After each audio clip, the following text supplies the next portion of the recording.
السلام علیکم ورحمۃ اللہ. اذان دے دیں.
أشهد أن لا إله إلا الله وحده لا شريك له وأشهد أن محمدا عبده ورسوله. أما بعد فأعوذ بالله من الشيطان الرجيم. بسم الله الرحمن الرحيم. الحمد لله رب العالمين الرحمن الرحيم مالك يوم الدين. إياك نعبد وإياك نستعين. اهدنا الصراط المستقيم صراط الذين أنعمت عليهم غير المغضوب عليهم ولا الضالين.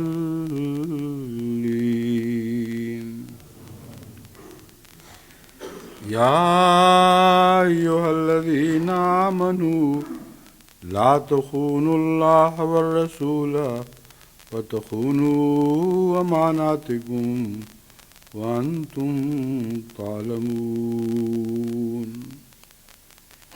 واعلموا أنما أموالكم وأولادكم فتنة وأن الله عنده أجر عظيم. سورہ الانفال آیات 28 اور 29. ان آیات کا تعلق بھی امانت سے ہے اور امانت ہی کے موضوع پر میں گزشتہ 2-3 خطبات دے چکا ہوں اور اس دفعہ بھی انشاءاللہ اسی مضمون کو جاری رکھوں گا، اور اگر یہ وقت سے پہلے ختم ہو گیا تو پھر انشاءاللہ دوسرا مضمون شروع ہوگا. یا ایھا الذین آمنوا لا تخونوا اللہ والرسول وتخونوا اماناتکم وانتم تعلمون. اے لوگو جو ایمان لائے ہو، اللہ کی اور رسول کی خیانت نہ کرو. وَتَخُونُوا أَمَانَاتِكُمْ وَأَنْتُمْ تَعْلَمُونَ، اس حالت میں کہ تم جانتے ہو کہ کیا کر رہے ہو. یہ ترجمہ میں نے تفسیر صغیر سے پڑھا ہے، اور اب میں اس کے متعلق عمومی گفتگو کرنے لگا ہوں کہ اس آیت میں کیا کیا معنی مراد ہو سکتے ہیں. ایک معنی تو یہ ہے کہ یا ایھا الذین آمنوا لا تخونوا اللہ والرسول، یعنی عمومی خطاب ہے کہ اللہ اور رسول کی خیانت نہ کرو. وَتَخُونُوا أَمَانَاتِكُمْ کا ایک مطلب یہ ہے کہ نتیجہ یہ نکلے گا کہ تم اپنی آپس کی امانتوں میں بھی خیانت کرنے لگو گے. وَتَخُونُوا واو حالیہ بن جاتی ہے. اس حال میں گویا اس کا یہ نتیجہ نکلے گا کہ تخونوا اماناتکم، کہ تم اپنی امانتوں کی بھی خیانت کر رہے ہوگے. اور یہ دونوں مضمون آپس میں گہرے طور پر متعلق ہیں. یہ ہو ہی نہیں سکتا کہ اللہ اور رسول کی خیانت نہ کی جائے، اور اللہ اور رسول کی خیانت کی جائے اور اپنی امانتوں کی خیانت نہ کی جائے. جو اللہ اور رسول کی خیانت کرتا ہے اس کے لیے ممکن کیسے ہے کہ وہ آپس میں اپنی امانتوں کی خیانت کر رہا ہو، میں دیانتداری سے کام لے رہا ہو. بس ساری سوسائٹی کو اس اصول کو پیش نظر رکھنا چاہیے کہ بات اللہ اور رسول کی امانت سے شروع ہوگی. جو اللہ اور رسول کی امانت کا حق ادا نہیں کرتے وہ آپس میں بھی ایک دوسرے کی امانت کا کبھی حق ادا نہیں کر سکتے. اور ان لوگوں کی یہ پہچان بڑی آسان ہے. اپنے معاشرے میں وہ لوگ جو کہتے ہیں ہم بہت امین ہیں، ہم ہرگز خیانت سے کام نہیں لیتے، ہم وعدوں کے پکے ہیں، ہم سے معاملہ کرو، اگر وہ یہ کہتے ہوں اور اللہ اور رسول کی خیانت کرتے ہوں، اس سے کیا مراد ہے؟ ایک، نماز باقاعدہ نہ پڑھتے ہوں اور قرآن کریم نے جو تعلیمات دی ہیں ان پر کوئی عمل نہ ہو، تو ایسا شخص جو نمازوں کے قریب نہ جائے اور خدا کی راہ میں مالی قربانی نہ کر سکتا ہو، جو صدقہ و خیرات میں وہ امانت کا حق ادا نہ کر رہا ہو کہ جس نے اسے دیا اس کی راہ میں وہ اسے واپس لوٹا دے، تو یہ لوگ پہچانے جا سکتے ہیں. بہت ہی ایسا دھوکہ دیتے ہیں کہ حیرت ہوتی ہے ان عقل والوں پر کہ ان کا دھوکہ کھا جاتے ہیں. جو اللہ اور رسول کی امانت کا حق ادا نہیں کرتے وہ سوسائٹی میں بالکل ظاہر و باہر ہیں، ناممکن ہے کہ وہ اپنے چہرے چھپا سکیں. جب ان سے معاملہ کرتے ہو تو پھر لازماً خائن سے معاملہ کر رہے ہو. تو اللہ اور رسول کی امانت کا حق ادا نہیں کر رہا، وہ آپس میں ایک دوسرے کی امانت کا حق کیسے ادا کر سکتا ہے؟ اور ہمیشہ جماعت کے وہ دوست جو سادہ ہیں، یعنی حماقت کی حد تک سادہ، وہ ان ایسے لوگوں کے ڈسے ہوئے ہوتے ہیں. بعد میں شکایتیں بھیجتے رہتے ہیں کہ ہمیں فلاں نے مار دیا، بڑا پکا وعدہ کیا تھا کہ میں بہت امین ہوں، تمہاری امانت کا خیال رکھوں گا، لیکن ہم اس دھوکے میں آ گئے. اس مضمون میں ایک اور بات بھی جو میں پہلے بھی بیان کر چکا ہوں، اب پھر اس کو دہرانا چاہتا ہوں، وہ یہ ہے کہ ایسے لوگ جب سودا کرتے ہیں تو وہ خود بھی خائن ہوتے ہیں. یہ خیال بالکل جھوٹ ہے کہ وہ خود تو بڑے دیانتدار ہیں مگر ایک خائن کے دھوکے میں آ گئے. اگر دیانتدار ہوتے تو ایسے شخص سے سودا کرتے ہی نہ، ان کے اپنے مفادات وابستہ ہوتے ہیں اس سودے سے جو ناجائز ہوتے ہیں. مثلا ایسی شرطوں پر ایسے خائن لوگ رقمیں مہیا کرتے ہیں یا کرنے کا وعدہ کرتے ہیں کہ اس کے ساتھ دراصل سودی شرائط ہوتی ہیں، اور دیے ہوئے پیسے کے بدلے بہت پیسے کی توقع ہوتی ہے. بس بعد میں جب وہ شکوہ کرتے ہیں تو بھول جاتے ہیں کہ خود بھی خائن ہی تھے. اگر وہ خائن نہ ہوتے تو خائنوں سے سودے کرتے ہی نہ. اور وہ شخص جو خائن نہ ہو وہ پوری احتیاط کیا کرتا ہے. وہ ایسے لوگوں سے سودا کرتا ہے جو اللہ اور رسول کی امانت ادا کرنے والے ہوں، اور پھر اگر ان کے سوا کسی سے سودا کرنا پڑے تو ان سے پورے کاروباری تحفظات حاصل کرتا ہے. پھر کسی شکایت کا سوال نہیں، پھر دنیا کی عدالتیں اس کو آپ پکڑیں گی اگر تحفظات پورے ادا کیے گئے، تحفظات کا خیال رکھا گیا ہو. تو اس پہلو پر غور کرنے سے ثابت ہوتا ہے کہ جماعت میں سے ایسے خائنوں کو علیحدہ کرنا ممکن ہے اور واضح ہے. یعنی وہ جو خیانت کے نام پر سودا کرتے ہیں یا خائن سے سودا کرتے ہیں، دونوں ہی خائن ہیں. جب ان کی شرائط دیکھی جائیں تو صاف پتہ چل جاتا ہے کہ سودا کرنے والا بھی خائن تھا. چنانچہ میں نے بارہا یہ تجربہ کیا ہے. ایک شخص نے جب شکایت کی کہ میرے ساتھ ظلم ہو گیا، دھوکہ ہو گیا، جو رقم کہی گئی تھی وہ ادا نہیں کی گئی. جب میں نے شرائط منگوائیں تو پتہ چلا کہ وہ شرائط ہی سود کی تھی. تو جو شخص خود اتنا خائن ہو کہ سودی شرائط پر اپنا روپیہ لگانے پر محض اس لیے آمادگی ظاہر کرے کہ اسے زیادہ پیسے مل رہے ہیں جو دنیا کے بینک یا دوسرے سودی کاروبار کرنے والے بھی کبھی نہیں دے سکتے. تو یہ لوگ ہیں جن پر نظر رکھنی ضروری ہے. میری پوری کوشش ہے کہ ہمارا معاشرہ اللہ تعالیٰ کے فضل سے پاک اور صاف ہو جائے اور اندرونی جھگڑے اور ایک دوسرے پر شکوے شکایات ختم ہوں، کیونکہ اندرونی جھگڑے اور شکوے شکایات وحدت کے رستے میں روک پیدا کرتے ہیں. وَتَخُونُوا أَمَانَاتِكُمْ وَأَنْتُمْ تَعْلَمُونَ. ایسی صورت میں تم اپنی امانتوں میں خیانت کرو گے. وَأَنْتُمْ تَعْلَمُونَ. اس تعلمون کا ایک بہت لطیف معنی یہ ہے کہ خائن کو پتہ ہوتا میں خیانت کر رہا ہوں. یہ ہو نہیں سکتا کہ خائن خیانت کرے اور بعد میں لا علمی کا اظہار کر دے. خیانت ایک ایسی چیز ہے جو انسانی فطرت میں بدیہت ہی نہیں ہوئی. اور یہی بات ہے جو حضرت اقدس محمد رسول اللہ صلی اللہ علیہ وآلہ وسلم نے ہم پر خوب کھولی ہے کہ خیانت انسانی فطرت میں ودیت نہیں کی گئی اور ہر چیز ودیت کر دی گئی ہے. تو اس پہلو سے انتم تعلمون کا مطلب ہے کہ یہ ہو ہی نہیں سکتا کہ کوئی خائن ہو اور اسے علم نہ ہو کہ میں خائن ہوں. بعد میں اللہ کی جتنی قسمیں چاہے کھائے، جب آپ اس کے سودوں پر غور کریں گے تو صاف دکھائی دے دے گا کہ بغیر علم کے اس نے سودا کیا ہی نہیں تھا. اچھا بھلا جانتا تھا کہ میں بھی خائن ہوں اور جس سے سودا کر رہا ہوں وہ بھی خائن ہے. وَاعْلَمُوا أَنَّمَا أَمْوَالُكُمْ وَأَوْلَادُكُمْ فِتْنَةٌ. اب خیانت کی وجہیں دو ہی ہو سکتی ہیں، دونوں بیان فرما دی گئیں. اول یہ کہ تمہارے اعمال فتنہ ہے.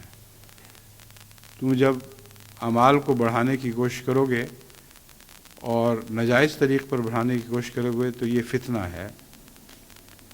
وَأَوْلَادُكُمْ فِتْنَةٌ.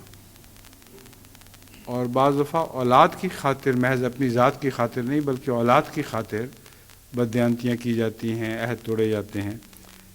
تو دونوں کا ذکر فرما دیا. وَأَنَّ اللَّهَ عِندَهُ أَجْرٌ عَظِيمٌ. اور اگر تم اجر چاہتے ہو جو تمہیں بھی ملے اور تمہاری اولاد کو بھی ملے اور اس عارضی فائدے سے بہت زیادہ ہو جو تم دھوکہ بازی سے حاصل کرتے ہو، تو اللہ کے پاس تو بہت بڑا اجر ہے، اس دنیا میں بھی ہے اور آخرت میں بھی ہے. تعجب ہے کہ ان واضح کلمات کے باوجود پھر لوگ اللہ پہ توکل کیوں نہیں کرتے.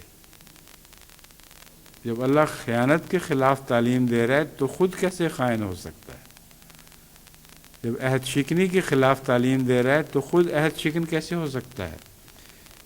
اس میں تو اللہ نے عہد کر لیا ہے کہ تم میری خاطر خیانت چھوڑ دو، میری خاطر دھوکہ بازی سے پرہیز کرو. اگر واقعتاً تم نے میری خاطر ایسا کیا ہوگا تو جو تم اجر چاہتے ہو ان کی تو کوئی حیثیت ہی نہیں. اللہ کا وعدہ ہے کہ وہ تمہیں بہت وسیع اجر دے گا، اور یہ امر واقعہ ہے کہ دیانتدار لوگوں کو اللہ تعالیٰ ہی اجر عطا فرماتا ہے، اور اتنا عطا کرتا ہے جسے محاورے میں کہتے ہیں چھپر پھاڑ کے عطا کرتا ہے. اس کی کثرت سے مثالیں پرانے زمانے کی بھی ہیں، اس نئے زمانے کی بھی ہیں، یعنی حضرت مسیح علیہ السلام کے دور کی بھی. حضرت خلیفۃ المسیح اول رضی اللہ تعالیٰ عنہ جب راجہ کشمیر کے دربار میں طبابت کرتے تھے اور ملازمت کر رہے تھے، اس زمانے میں آپ نے وقتی ضروریات کے لیے، اور ضروریات کی کیا تھی؟ لوگوں کی ضروریات پوری کرنے کی خاطر بہت قرض اٹھائے، اور نیت یہ تھی کہ میں لازماً قرض ادا کرنا ہے. اور اس زمانے کے لحاظ سے اندازہ کریں کہ 1,95,000 قرض ہو گیا، اور اس زمانے میں یہ رقم تو آج کل کے کروڑوں ہوگی.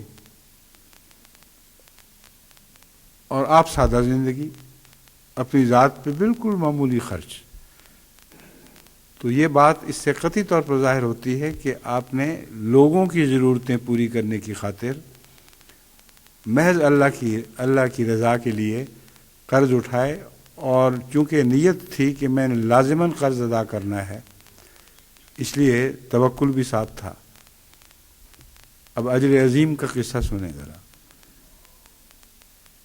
جب راجا نے آپ کو فارغ کر دیا اور آپ ریاست سے روانہ ہونے لگے تو آپ کے پاس اس وقت 5 روپے تھے یا کتنے تھے، بہت معمولی رقم. وہ آپ نے جو 1,95,000 کا قرض خواہ تھا اس کو ادا کیے. مجھے یاد نہیں، میں نے ہی 500 رقم تھی یا جتنی بھی تھی یا 5,000 تھی، وہ اس کو بھیجی تو اس نے کہلا کے بھیجا کہ یہ کیا کر رہے ہو، اس طرح قرض ادا ہوگا 1,95,000؟ آپ نے فرمایا میرے پاس یہ تھا اس وقت، اور دیانتداری کا تقاضا تھا کہ جو ہے وہ میں تمہیں دے دوں، باقی تمہارا قرض ضرور ادا ہوگا، یہ میرا وعدہ ہے. چنانچہ جب آپ روانہ ہوئے تو اس وقت جو پاس تھا وہ اس کو دے دیا. لیکن روانگی سے پہلے ایک ہندو بنیا آپ کو سمجھا رہا تھا کہ آپ کیا خدا والی باتیں کر رہے ہیں، دنیا میں خدا والوں کا گزارا نہیں ہوا کرتا، یہ محض وہم ہے آپ کا. کس مصیبت میں مبتلا ہو گئے ہیں، لوگوں کو دے دے کر قرضے چڑھا لیے، برے حال. اور اب حال یہ ہے کہ وہ جو بنیا سود خور تھا جس نے بغیر سود کے پیسہ دیا، مگر ویسے وہ سود خور بنیا تھا، حضرت خلیفۃ المسیح اول کے احترام میں اس نے یہ رقم بغیر سود کے دی تھی، وہ تو اب مطالبے میں سختی کرے گا.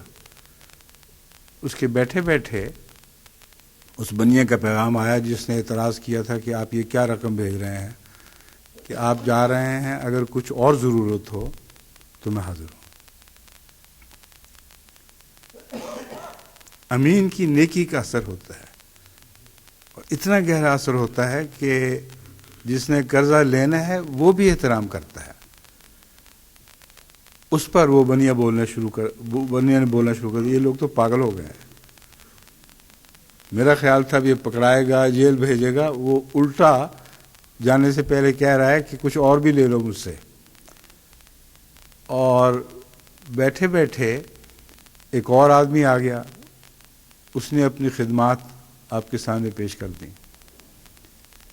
لیکن حضرت خلیفۃ المسیح اول نے کسی سے استفادہ نہیں کیا، مگر دیکھیں اللہ نے کیا انتظام فرمایا.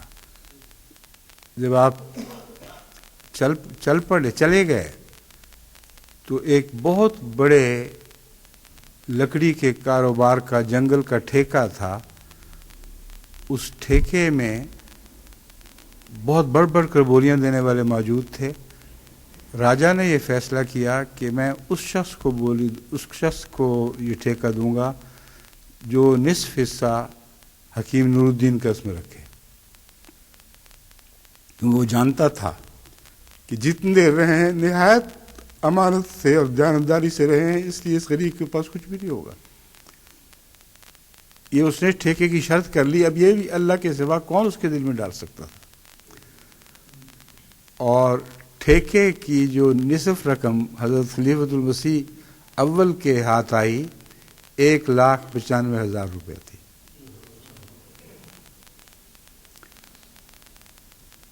نہ کم نہ زیادہ. یہ اللہ تعالیٰ کے بتانے کے طریقے ہیں.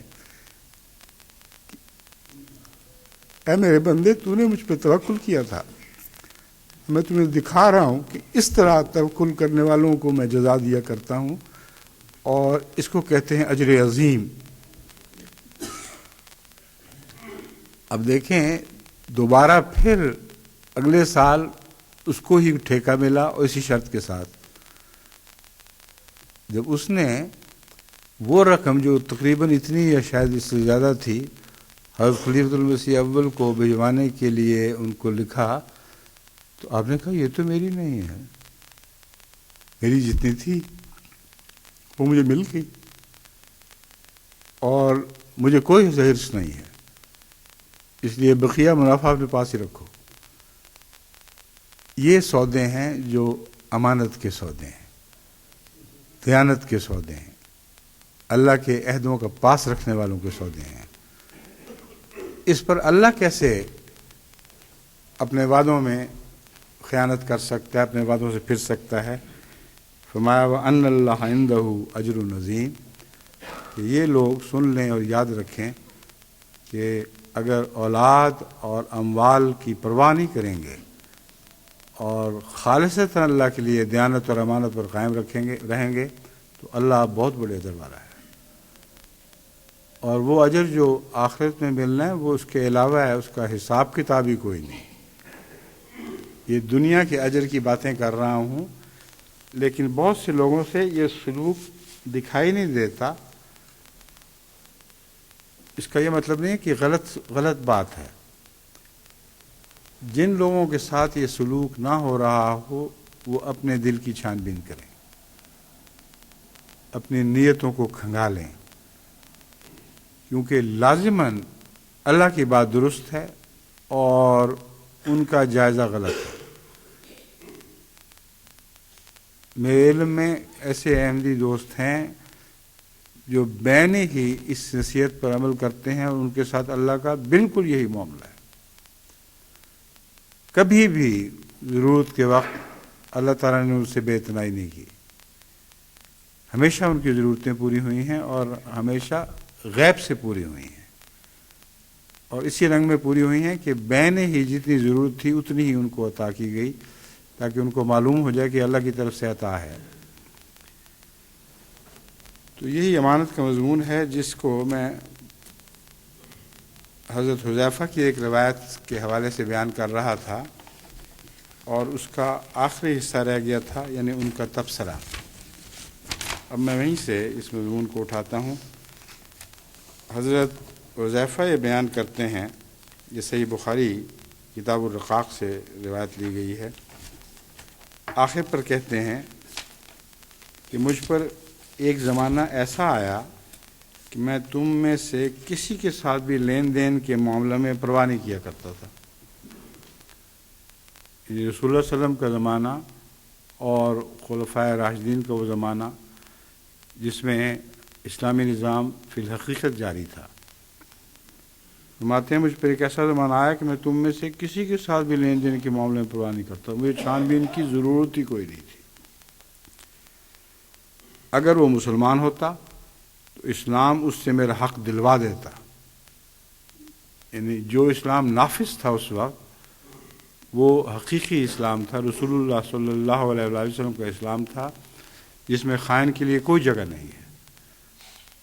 تو اگر وہ مسلمان ہوتا تو میرا حق دلوا دیتا. اگر وہ عیسائی ہوتا یا کوئی اور تو حکمران اس سے میرا حق دلا دیتے، کیونکہ حکمران مسلمان تھے. کہتے پرواہی کبھی نہیں ہوئی، کبھی کوئی پیسہ ضائع نہیں کیا، جب بھی سودا کیا کامل یقین کے ساتھ کہ ایک ایسے معاشرے میں سودے کر رہا ہوں جہاں حاکم مسلمان ہیں اور اسلام کی روح سے فیصلے کرتے ہیں، مگر آج تو میں صرف فلاں شخص سے لین دین کر سکتا ہوں، فلاں شخص سے اشارے کر کے بتایا کہ بہت دور دور پھیلے پڑے ہیں یہ لوگ، کیونکہ اب حکومت بھی وہ نہیں رہی جو اسلام کے تقاضے پورے کرنے والی ہو، اور مجھے بہت احتیاط کرنی پڑتی ہے، سودے کے لیے ڈھونڈنا پڑتا ہے، شاذ کے طور پر ایسے آدمی ملتے ہیں۔ تو جماعت احمدیہ میں تو یہ نہیں ہونا چاہیے۔ ہم تو دعویٰ کرتے ہیں وآخرین منہم لما یلحقوا بہم، یہ وہ لوگ ہیں جو آخرین میں سے ہیں، لیکن جن سے وعدہ ہے کہ اللہ تعالیٰ ان کو رسول اللہ صلی اللہ علیہ وسلم کے صحابہ سے ملا دے گا۔ تو حذیفہ کا بیان رضی اللہ تعالیٰ عنہ کا بیان تو یہ ہے کہ اس وقت کہیں شاذ آدمی کی تلاش نہیں رہا کرتی تھی جس سے سودا کرو ٹھیک ہوتا تھا۔ تو حقیقی احمدی معاشرہ تو وہ ہے، اس کو بننے میں دیر لگے یا بنانے میں دیر لگے، جہاں تک نظام جماعت کا تعلق ہے اور وہ جو اس کو چلانے کے ذمہ دار ہیں، ان کا فرض ہے کہ مسلسل کوشش کرتے رہیں۔ یہ آخری نقطہ ہے جس تک ہم نے لازماً پہنچنا ہے، کیونکہ اگر صحابہ سے ملا جب مجھ کو پایا کہ پر عمل کرنا ہے، حضرت مسیح علیہ السلام کی اس اعتماد کو اپنی ذات پہ پورا کرنا ہے کہ جب مجھے پا لیا تو صحابہ سے مل گیا، تو پھر اس معاشرے کی تخلیق کرنی ہے، اس معاشرے کی تعمیر کرنی ہے، اور میں امید رکھتا ہوں کہ محنت تو بہت کرنی پڑے گی مگر ہو جائے گا انشاءاللہ۔ اگر ہم یہ کر سکیں تو ساری دنیا کے لیے نمونہ بن جائیں گے۔ آج یہ نمونہ کہیں ہے ہی نہیں، تلاش کر کے دیکھ لیں، سب دھوکے، سب جھوٹ ہے۔ میں نے ایک مثال شاید پاکستان کی پہلے بھی بیان کی تھی، جب یہ ایٹم بم کا دھماکہ ہوا تو اتنا جوش تھا پاکستانیوں کے دل میں اپنے وطن کی محبت کا کہ جب ایک آواز دی وطن سے کسی نے، وزیر مال نے یا خود وزیر اعظم نے، کہ اپنا روپیہ یہاں بھجواؤ، ہمیں ڈالرز کی ضرورت ہے، ہمیں پاؤنڈوں کی ضرورت ہے، اور ہم وعدہ کرتے ہیں کہ جو روپیہ تم پاؤنڈوں میں یا ڈالرز میں بھجواؤ گے، تم جب چاہو گے تمہیں پاؤنڈوں اور ڈالرز میں مل جائے گا۔ اور جب وعدہ کیا تو خیانت کی۔ اور اب کل ایک بینک والے مجھے ملنے آئے تھے، وہ کہہ رہے تھے بینک خالی پڑے، کچھ بھی نہیں رہا۔ کہ میں افسر ہوں، ایک زمانے میں جب یہ ریل پیل تھی بیرونی روپے کی تو اتنا کاروبار تھا کہ رات کو بھی ختم نہیں ہوتا تھا وقت، اور مجھے مجبوراً لمبا وقت بینک پہ لگانا پڑتا تھا۔ کہتے اب خالی کرسیاں ہیں، کوئی آنے والا نہیں، اکیلے بیٹھ کے بمشکل بینک کا وقت گزارتا ہوں، کیونکہ اس وقت میں حاضری دینی ضروری ہے، مگر خالی لفافہ، کچھ بھی باقی نہیں رہا۔ یہ جزا ہے خائن کی، اور یہ لوگ سمجھتے نہیں۔ اگر یہ امانت کا حق ادا کرتے تو اتنی کثرت سے پاکستانی قوم نے جو باہر پھیلی پڑی ہے، اتنا روپیہ بھیجنا تھا کہ کسی قسم کی کوئی کمی آ ہی نہیں سکتی تھی، ناممکن تھا۔ اب اس کا بد اثر یہ ہے کہ اندرونی تجارتیں تباہ ہو گئی ہیں ساری۔ مہنگائی کا جو دور شروع ہوا ہے، روپے کی قیمت گرتی چلی جا رہی ہے، بیرونی کرنسی کی بڑھتی چلی جا رہی ہے، یہ سارے آپس میں متعلق امور ہیں، اور یہ پھل ہے بددیانتی کا۔ اور عہد شکنی کا. عہد شکنی بہت خطرناک چیز ہے. ایک آدمی سمجھتا ہے کہ میں نے تھوڑا سا فائدہ اٹھا لیا عہد شکنی کر کے، لیکن حقیقت یہ ہے کہ اس کی ساری برکتیں اٹھ جاتی ہیں اور اس کی اولاد سے بھی برکت اٹھ جاتی ہے. خائن لوگوں کی اولادیں دین سے سرکنے لگتی ہیں اور رفتہ رفتہ ایسے بد انجام کو پہنچتی ہیں کہ پھر وہ روتے پھرتے ہیں کہ ہماری اولاد تباہ ہو گئی، حالانکہ یہ سارے خیانت کے اثرات ہیں. بس اس مضمون کو معمولی نہ سمجھیں. میں جتنا اس پر زور دے رہا ہوں وہ زیادہ نہیں بلکہ کم ہے.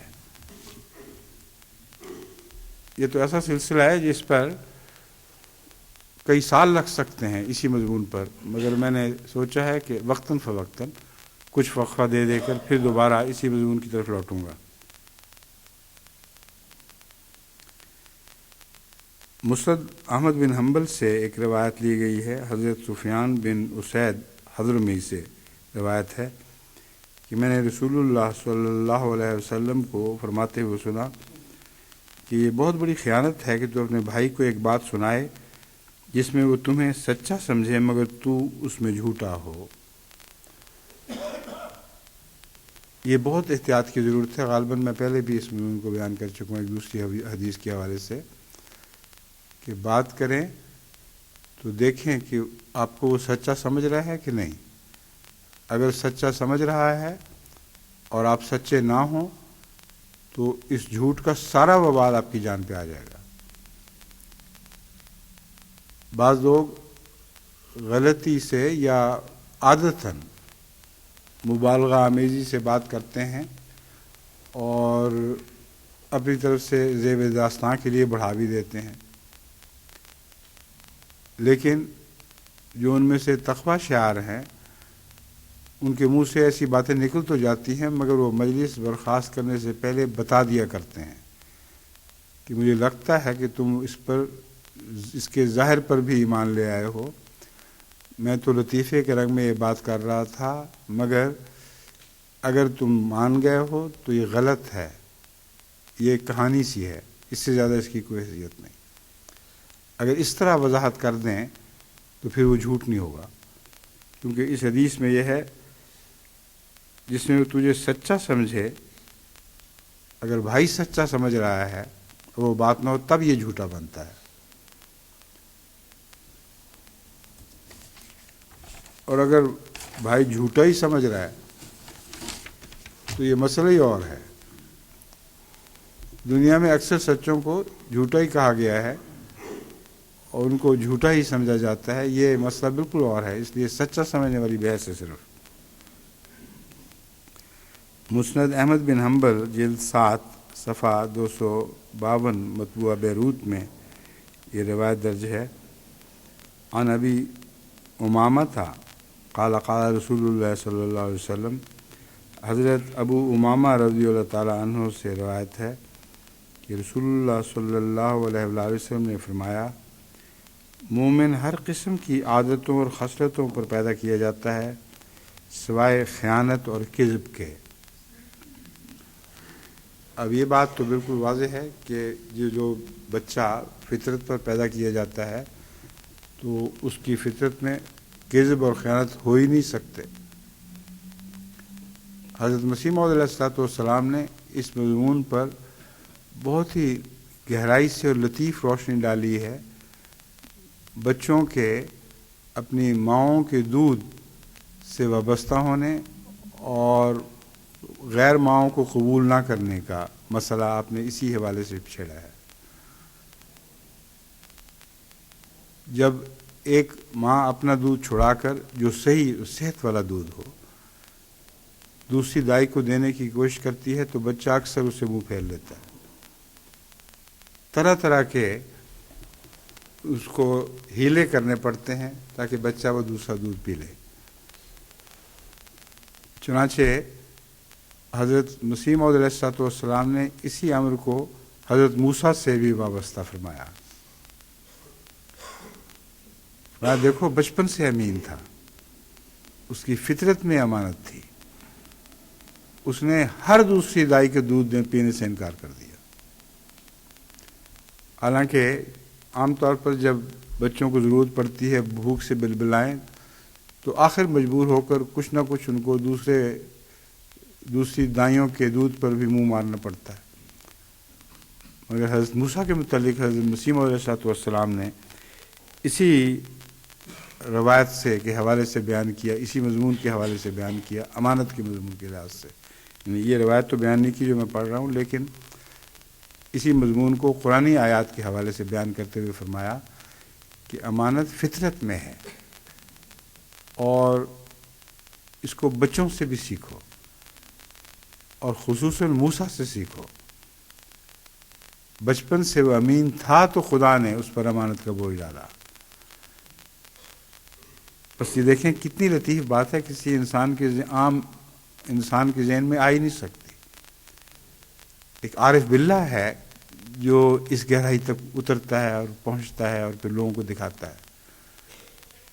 کبھی اس سے پہلے کسی تفسیر کی کتاب میں یہ حوالہ آپ کو نہیں ملے گا کہ بچے جو ماں کا دودھ پیتے ہیں ان سے امانت سیکھو۔ رسول اللہ صلی اللہ علیہ وآلہ وسلم نے فرمایا مومن ہر قسم کی عادتوں اور خصلتوں پر پیدا کیا جاتا ہے سوائے خیانت اور کذب کے۔ لیکن اس روایت میں ایک اور چیز بھی غور طلب ہے۔ اللہ تعالیٰ تو فرماتا ہے کہ بچہ خدا کی صفات پر پیدا کیا جاتا ہے، تو ہر قسم کی صفات سے کیا مراد ہوئی پھر؟ دراصل خدا کی صفات میں بھی مختلف اقسام داخل ہیں۔ کل یوم ہو فی شان، ہر دن اس کی ایک الگ شان ظاہر ہوتی ہے۔ تو بنیادی صفات تو نہیں بدلتی، لیکن ان کی تابع نئی نئی شانیں انہی صفات کی ظاہر ہوتی رہتی ہیں، اور اللہ تعالیٰ کے فضل کے ساتھ انسان کو بھی جو صحیح فطرت پر پیدا کیا گیا ہے خدا تعالیٰ یہی کچھ ودیت فرماتا ہے۔ بس یہ جو فرمایا گیا ہے کہ ہر قسم کی عادتوں پر پیدا کیا گیا ہے، اس کا یہ مطلب نہیں ہے کہ وہ حدیث غلط ہے یا قرآن کریم کی وہ آیت غلط ہے جس میں بچے کے مولود علی فطرت کا ذکر ہے۔ ہر قسم کی عادتوں میں یہ بھی مضمون داخل ہے کہ اگر سب فطرت پر ہوتے اور ایک ہی جیسی عادتیں ہوتی تو ساری انسانی سوسائٹی مونوٹونس ہو جاتی، اس میں ایک ایسی یگانگت پیدا ہوتی کہ اس سے طبیعتیں اکتا جاتی۔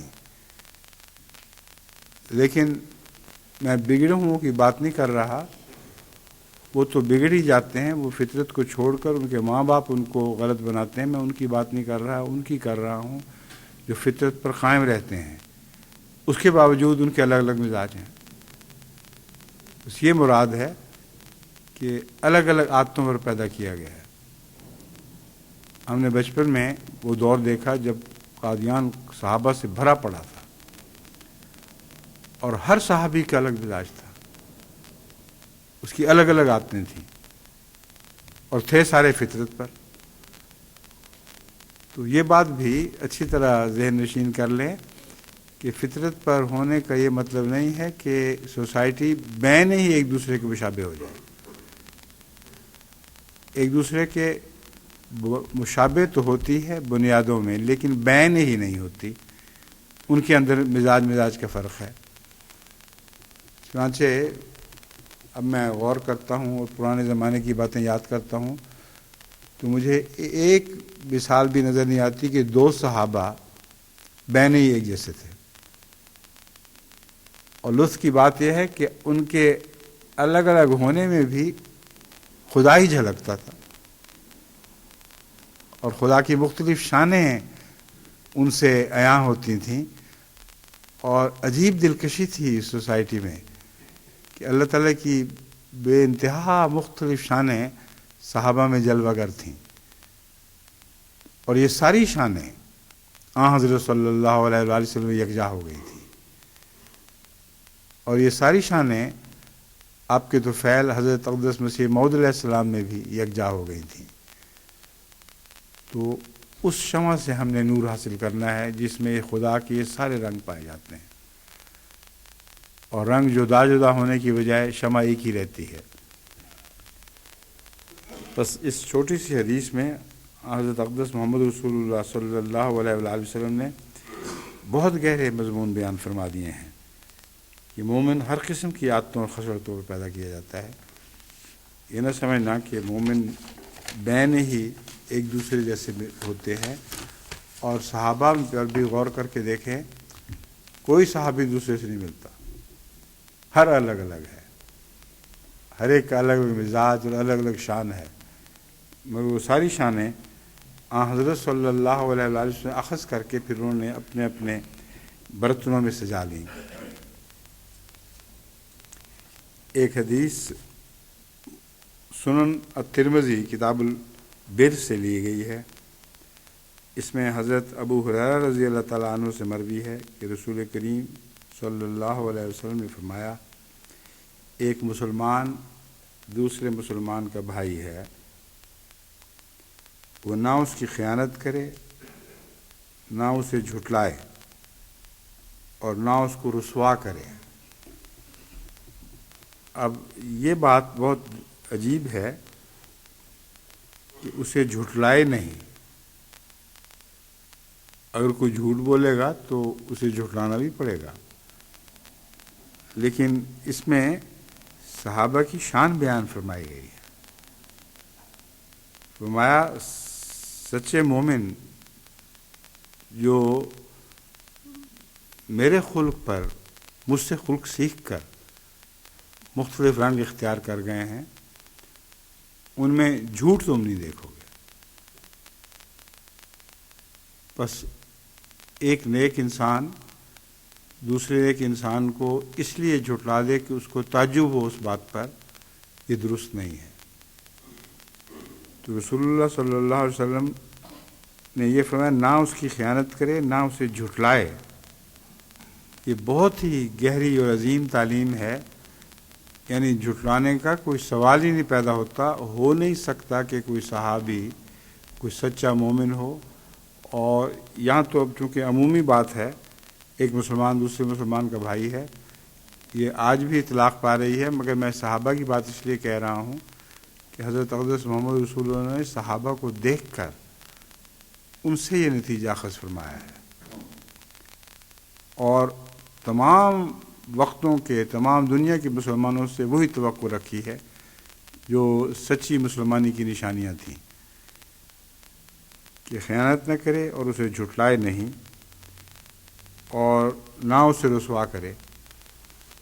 اب یہ بات میرے تجربے میں ہے کہ بعض دفعہ ایک شخص بات بیان کر رہا ہوتا ہے، وہ ویسے سچا ہوتا ہے لیکن بات غلط بیان کر رہا ہوتا ہے، کیونکہ وہ بات کو بعض دفعہ سمجھ نہیں سکتا۔ اب وہ لا علمی میں کم فہمی کے نتیجے میں اگر بات نہ سمجھ سکے تو اس کو آپ جھٹلا نہیں سکتے، آپ یہ کہہ سکتے ہیں میں تمہاری بات کو مانتا ہوں مگر تم بات سمجھے نہیں۔ حضرت ابو ہریرہ رضی اللہ تعالیٰ عنہ ہی کے متعلق یہ روایت ہے کہ مدینے کی گلیوں میں آوازیں دینے لگ گئے کہ من قال لا الہ الا اللہ دخل الجنت، جس نے بھی کہا لا الہ الا اللہ وہ جنت میں داخل ہو گیا۔ حضرت عمر نے رضی اللہ تعالیٰ عنہ نے ان کو گریبان سے پکڑ لیا کہ یہ تم کیا کہتے پھر رہے ہو؟ انہوں نے کہا رسول اللہ صلی اللہ علیہ وآلہ وسلم نے اسی طرح فرمایا ہے۔ اب اس کو وہاں جھٹلایا نہیں، مگر سمجھ گئے کہ یہ بات سمجھا نہیں، اسی طرح گریبان سے پکڑے گھسیٹتے ہوئے رسول اللہ صلی اللہ علیہ وسلم کے پاس لے گئے، آپ سے پوچھا یا رسول اللہ آپ نے فرمایا تھا؟ آپ نے فرمایا ہاں میں نے فرمایا تھا۔ نہ یہ سمجھا ہے، نہ اس سے لوگ ٹھیک سمجھیں گے، کچھ کا کچھ مضمون بنا لیں گے، ہر ایک یہ کہے گا لا الہ الا اللہ اور اس کے بعد وہ سمجھے گا کہ جنت میں داخل ہو گیا۔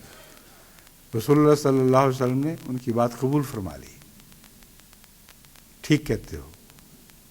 اگر محض یہی آواز دی جائے تو جس طرح ابو ہریرہ کو سمجھ نہیں آئی بات کی، کثرت سے لوگ اس مضمون کی حقیقت کو نہ سمجھ سکتے۔ چنانچہ حضرت مسیح موعود علیہ السلام نے اسی لحاظ پہلو سے حضرت ابو ہریرہ کے متعلق فرمایا ہے کہ وہ سادہ مزاج، سادہ دماغ کے تھے اور روایتوں کو سمجھنے میں غلطی کر جاتے تھے۔ بہت سے غیر احمدی علماء نے اس پر بہت زبان درازی کی ہے کہ مسیح موعود کو متعلق کہ یہ دیکھو یہ کون ہوتا ہے، صحابہ کو اور ان میں سے بھی ابو ہریرہ کو موٹے دماغ کا کہنے والا۔ حالانکہ اس حدیث سے جو میں نے پڑھی ہے بالکل یہی بات ثابت ہوتی ہے۔ رسول اللہ صلی اللہ علیہ وآلہ وسلم کے سامنے حضرت عمر نے جو بات بیان کی آپ نے تسلیم فرمائی، اور کئی ایسی روایات ہیں جو بیچارے سمجھ نہیں سکے، بیان میں سچے تھے۔ یہ وہ بات ہے جس کے متعلق رسول اللہ صلی اللہ علیہ وسلم فرماتے ہیں جھٹلاؤ نہیں۔ ایک روایت بھی حضرت ابو ہریرہ رضی اللہ تعالیٰ عنہ کی جھوٹی نہیں ہے، مگر ہر روایت قابل اعتماد نہیں ہے، کیونکہ اگر آپ کی ساری روایتوں کو ان کی درایت کے لحاظ سے، ان کے مضمون کے لحاظ سے درست تسلیم کیا جائے تو حدیث کی دنیا میں ایک فساد برپا ہو جائے گا۔ بس دیکھیں حضور اکرم صلی اللہ علیہ وآلہ وسلم کی چھوٹی چھوٹی نصیحتوں میں کتنے گہرے اسرار ہیں۔ اسے جھٹلائے نہیں اور نہ اس کو رسوا کرے، کیونکہ جب اسے جھٹلاؤ گے تو لوگوں کے سامنے لازم ہے کہ وہ رسوا ہوگا، اور رسوا نہ کرنے کا مضمون ویسے بھی ہے، کوئی سچا مومن اپنے بھائی کو رسوا نہیں کیا کرتا، ایسی باتیں اس کے متعلق نہیں کہتا جس کی وجہ سے سوسائٹی میں اس کی عزت اور وقار کم ہو جائیں۔ اگر اس کی سادگی کی بات کرتا ہے تو پیار اور محبت سے اس رنگ میں کرتا ہے کہ اس شخص پر، اس کی سادگی پر بھی پیار آتا ہے، مگر رسوائی نہیں ہوتی اس میں۔ تو رسوا نہ کرنے سے اس مضمون کو پوری طرح کھول دیا گیا۔ چنانچہ اس کا برعکس یہ بھی فرمایا ہر مسلمان پر دوسرے مسلمان کی عزت فرض ہے، مال اور خون حرام ہے، تقوی یہاں پر ہے۔ جب حضور اکرم صلی اللہ علیہ وآلہ وسلم نے فرمایا تقوی یہاں پر ہے تو اپنے دل پر ہاتھ لگایا، یعنی دل کی طرف اشارہ کرتے انگلی چھاتی پہ لگائی، تقوی یہاں پر ہے۔ اور ایک دوسری روایت میں ہے کہ 3 دفعہ آپ نے بار بار دہرایا کہ تقوی یہاں پر ہے، تقوی یہاں پر ہے۔ مطلب ہے کہ تقوی کے گر سیکھنے تو مجھ سے سیکھو۔ کسی انسان کے لیے اتنا شر ہی کافی ہے کہ وہ اپنے مسلمان بھائی کو حقیر سمجھے۔ اب اس کو بھی امانت کے تعلق میں بیان فرمایا گیا ہے۔ یہ ساری امانتیں ہیں اللہ تعالیٰ کی طرف سے اس کے مومن بندوں پر، اور ان کا فرض ہے کہ ان تمام امانتوں کے حق ادا کریں، اپنے مسلمان بھائی کو حقیر نہ سمجھے۔ اب اس میں مسلمان بھائی ہونا بھی تو لازم ہے۔ بعض لوگ حرکتیں ایسی کرتے ہیں جو ذلیل اور کمینی حرکتیں ہیں۔ اگر انہیں کہا جائے کہ یہ تو کمینی بات ہے، تم ذلیل حرکت کر رہے ہو، تو یہ اعتراض نہیں کیا جا سکتا کہ تم اپنے مسلمان بھائی کو حقیر سمجھ رہے ہو، کیونکہ جو مسلمان بھائی ہو وہ ایسی بات کر سکتا ہی نہیں۔ تو یہ پہلو بھی تو ہے جس پر غور کی ضرورت ہے کہ رسول اللہ صلی اللہ علیہ وسلم نے یہ نہیں فرمایا کسی کو حقیر نہ سمجھے، حقیر کو تو حقیر ہی سمجھنا پڑے گا۔ گندی فطرت والا انسان ہے، کیسے آپ کہہ سکتے ہیں وہ گندی فطرت کا نہیں ہے؟ مگر مسلمان بھائی، اس سے رسول اللہ صلی اللہ علیہ وآلہ وسلم ہرگز یہ توقع نہیں رکھتے کہ وہ کسی قسم کی کوئی گھٹیا بات کرے۔ بس مسلمان بھائی کو حقیر نہ سمجھو۔ جو مسلمان بھائی کی تعریف ہی میں نہیں آتا اس کا مضمون الگ ہے، لیکن اب سوال یہ پیدا ہوتا ہے کہ اس کے نتیجے میں تو پھر معاشرے میں بہت سا فساد پھیل سکتا ہے۔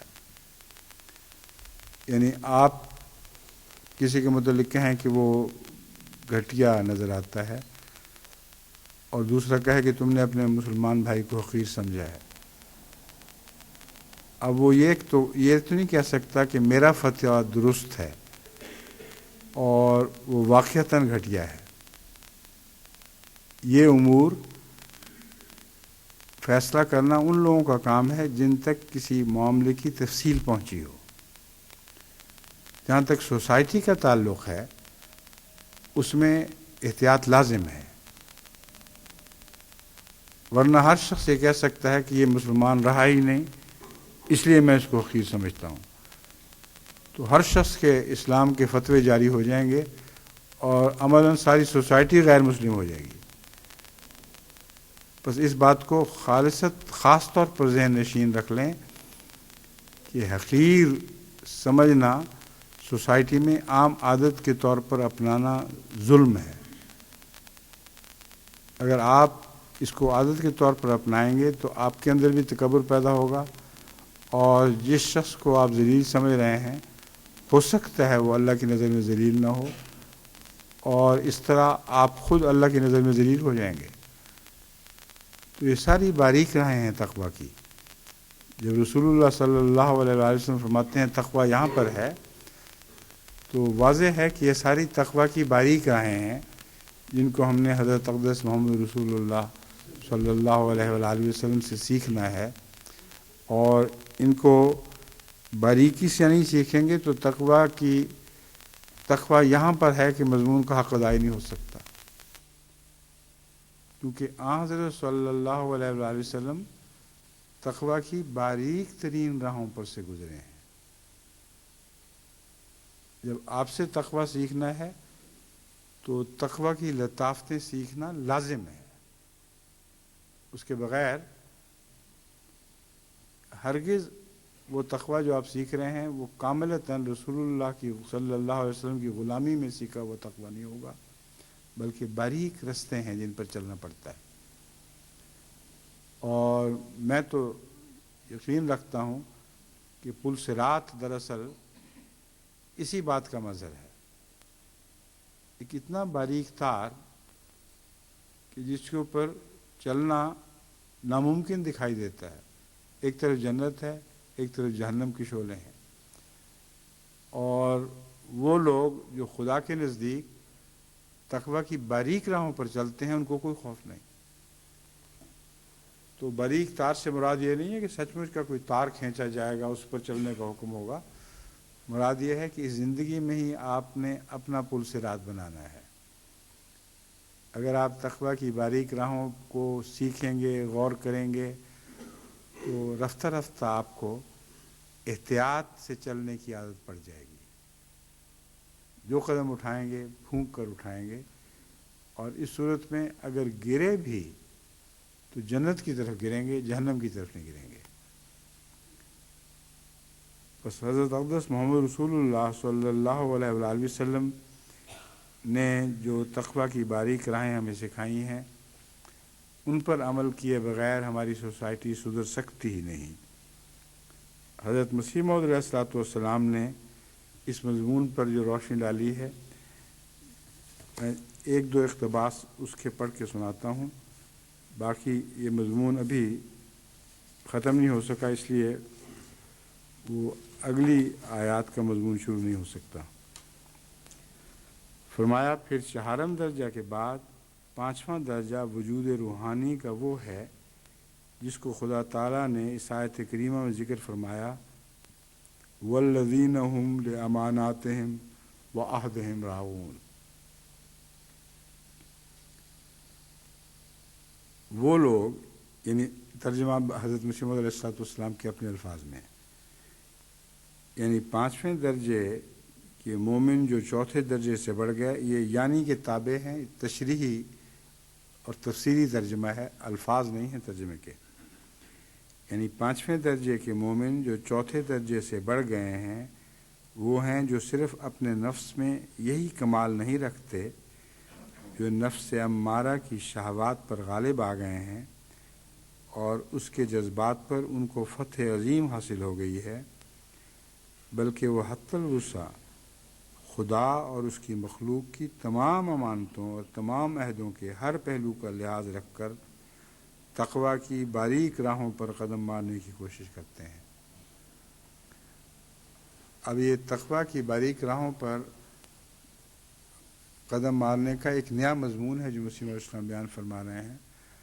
عام طور پر لوگ یہی سمجھتے ہیں کہ شہوات نفسانی سے بچنے کا نام ہی تقوی ہے،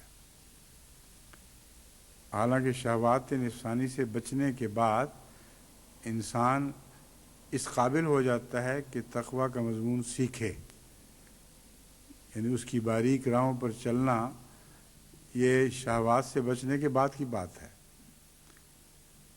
جس کا مطلب یہ ہے کہ وہ لوگ جو اپنے غصوں اپنی شہوات کے مغلوب رہتے ہیں وہ تقوی سیکھ ہی نہیں سکتے۔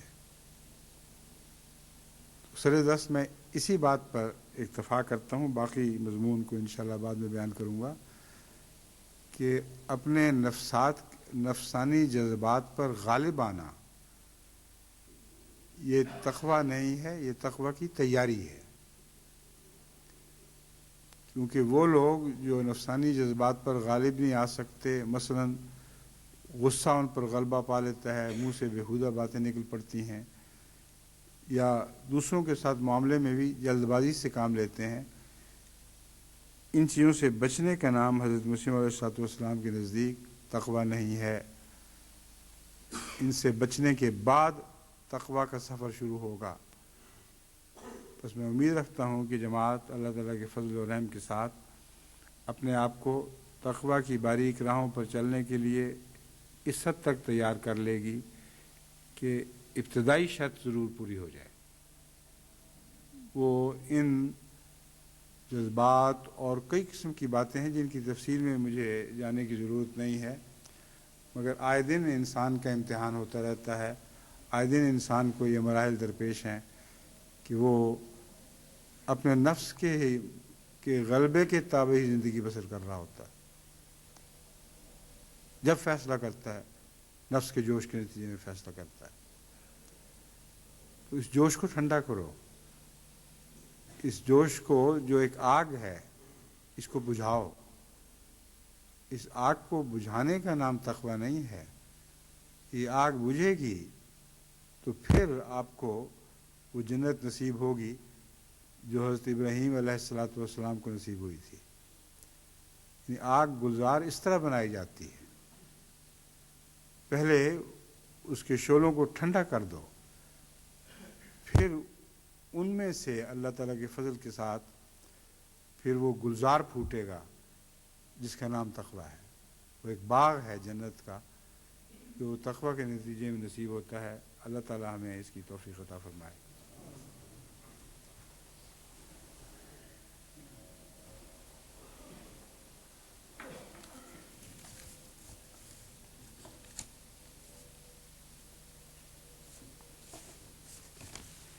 یہ ابھی تازہ کوئی درست کر لیں تاکہ پھر وہ گڑبڑ نہ ہو جائے۔ ہاں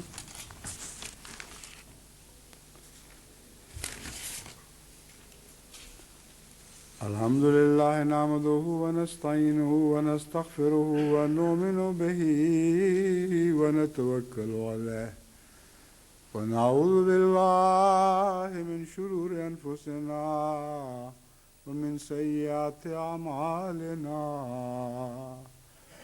من یهدہ اللہ فلا مضل له ومن یضللہ فلا ہادی له ونشهد أن لا إله إلا الله وحده لا شريك له ونشهد أن محمدا عبده ورسوله عباد الله رحمكم الله إن الله يأمر بالعدل والإحسان وإيتاء ذي القربى وينهى عن الفحشاء والمنكر والبغي يعظكم لعلكم تذكرون اذكروا الله يذكركم وادعوه يستجب لكم ولذكر الله أكبر